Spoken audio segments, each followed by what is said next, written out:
वो केस वो बनना चाहिए कि उस दिन जो हमला हुआ और उसमें जो लोग मारे गए कार्यक्रम में, तो उन हमलावरों के खिलाफ केस बनना चाहिए, लेकिन वो केस बना नहीं है।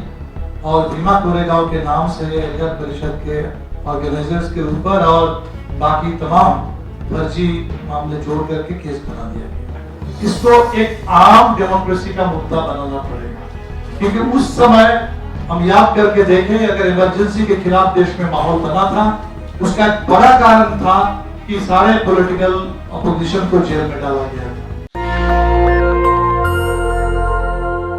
बंद है उनके घर की रिपोर्ट, उनके काम की रिपोर्ट और पूरे देश में कैसा माहौल बन रहा है, इस पर बात करने के लिए हम लोग यहाँ है। पहली बात तो मैं ये कहूँगा कि इसको समझना बहुत जरूरी है कि अलग अलग केसेस हैं, लेकिन एक सिंगल पैटर्न इसमें है। भीमा कोरेगांव अभी हम लोग सुन रहे थे, भीमा कोरेगांव का सच में अगर कोई भीमा कोरेगांव का केस बनना चाहिए, तो वो केस वो बनना चाहिए कि उस दिन जो हमला हुआ और उसमें जो लोग मारे गए कार्यक्रम में, तो उन हमलावरों के खिलाफ केस बनना चाहिए, लेकिन वो केस बना नहीं है। और भीमा कोरेगांव के नाम से नगर परिषद के ऑर्गेनाइजर्स के ऊपर और बाकी तमाम फर्जी मामले जोड़ करके केस बना दिया गया। इसी तरह से अगर हम कहेंगे कि दिल्ली दंगा, दिल्ली में जो कुछ भी हुआ वो सब कुछ हमारे आंखों के सामने, किस तरह से इसको प्रायोजित किया गया, किस तरह से नारे लगे गोली मारो, और फिर वाकई दिल्ली में गोली चली, और इसके बाद केस जो बने उसमें सारे एंटी सीए मूवमेंट, मैं कहता हूं कि ये देश में इक्वल सिटीजनशिप का मूवमेंट है, इस मूवमेंट के कार्यकर्ताओं को इसमें फंसा दिया गया। तो ये समझना बहुत जरूरी है कि इसमें बहाना कुछ भी हो सकता है, लेकिन इस सरकार ने तय कर लिया कि हमें इस देश के अंदर तमाम आंदोलन के कार्यकर्ताओं को, सच बोलने वाले, सच लिखने वाले पत्रकारों को, मानवाधिकार के लिए, दलितों के लिए, आदिवासियों के लिए, महिलाओं के लिए आवाज उठाने वाले लोगों को जेल में डालना है। अभी इमरजेंसी की बात आई, हम सब लोग इमरजेंसी से तुलना करते हैं, हम कहते हैं कि अनडिक्लेयर्ड इमरजेंसी है।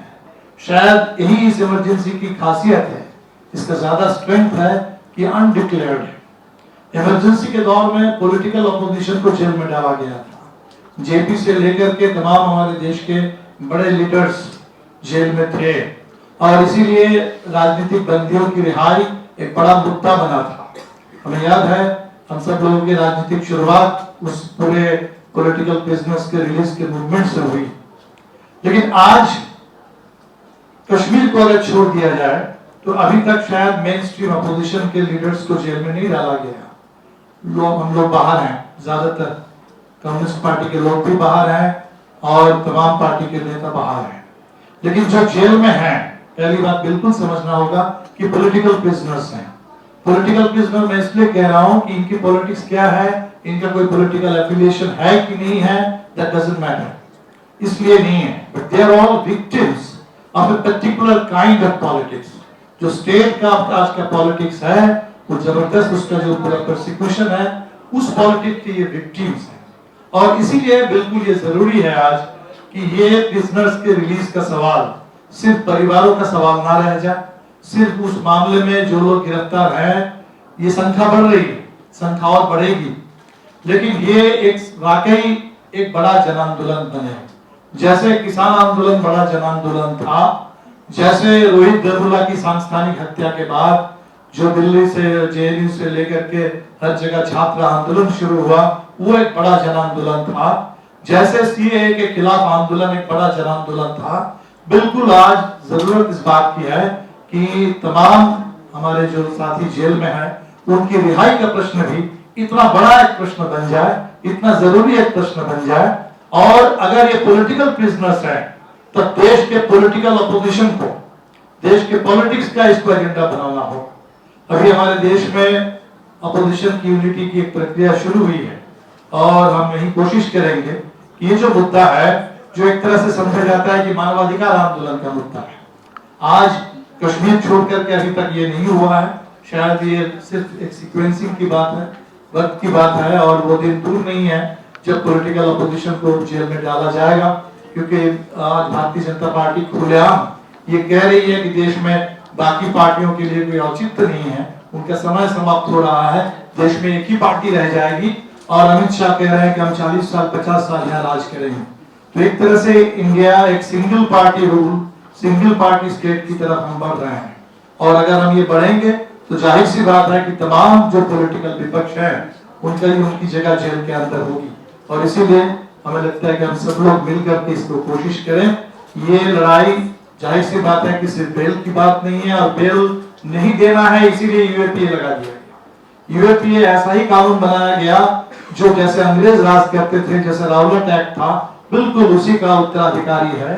और अंग्रेज जैसे राज करते थे, इस देश के आजादी के सब ये लड़ने वालों को जेल में डालकर उनकी हत्या करके, बिल्कुल उसी तरह से आज ये पूरे अंग्रेज उसी तरह से राज कर रहे हैं। ये मोदी सरकार उसी तरह से, ये बिल्कुल कॉलोनियलिज्म के उत्तराधिकारी हैं। और इसीलिए शायद क्वीन एलिजाबेथ के लिए इन्होंने झंडा भी झुकाया था। तो आज ये सरकार जिस रास्ते पर चल रही है, इसके खिलाफ बिल्कुल वैसी लड़ाई चाहिए जैसे आजादी की लड़ाई थी। और हम सब लोग मिलकर के इस देश में इतनी बड़ी एक एकता बनाए, और ये देश के अंदर इस राजनीतिक इच्छा शक्ति का, इस राजनीतिक चेतना का निर्माण करें, जहां हमारे तमाम साथी जो जेल में हैं और उनके रिहाई की मांग हमारे लिए प्रमुख मांग बन जाए। फादर स्टैन स्वामी जेल में रह करके गुजर गए, हमारे आंदोलन के शहीद हैं, जो जेल में है। मैं मानता हूँ इस समय हमारे देश में इस समय लोकतंत्र की लड़ाई के सब लोग सिपाही हैं, हमारे नेता हैं जो जेल में हैं, वो नेता हैं, हम बाहर हैं कार्यकर्ता समर्थक, उनके साथ ही जो लड़ने की कोशिश कर रहे हैं। और इसीलिए फादर स्टैन स्वामी के गुजर जाने के चलते शायद बरबरा राव को बेल मिला, शायद सुधा जी को बेल मिला।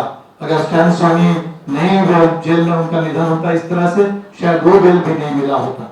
इसलिए बेल मिलना कठिन है, यहाँ प्रोसेसिव पनिशमेंट है, इसीलिए लोगों को जेल में डाला जाता है। लड़ाई बहुत कठिन है, लड़ाई लंबी है, लेकिन मैं ये कहने के लिए आया हूँ, ये लड़ाई बेहद जरूरी लड़ाई है।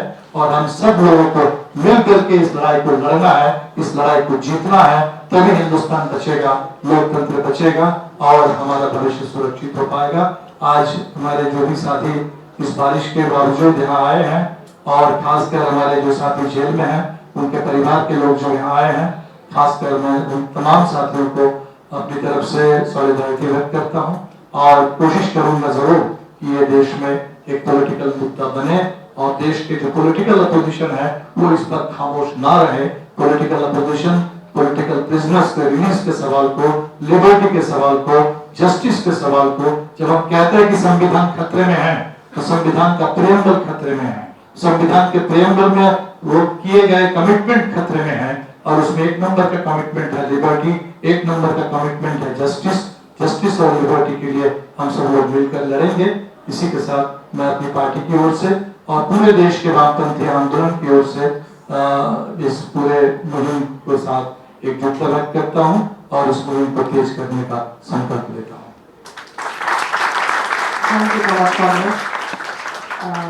हमारे बीच में नेशनल दस्तक की आपसे गुजारिश है कि अगर इसको बचाना चाहते हैं तो नेशनल दस्तक को सब्सक्राइब करने के लिए रेड कलर के सब्सक्राइब बटन को दबाएं, फिर बेल आइकन की घंटी दबाएं। नेशनल दस्तक को बचाने के लिए बहुत ज़रूरी है कि हर खबर को शेयर करें, लाइक करें, कमेंट जरूर करें।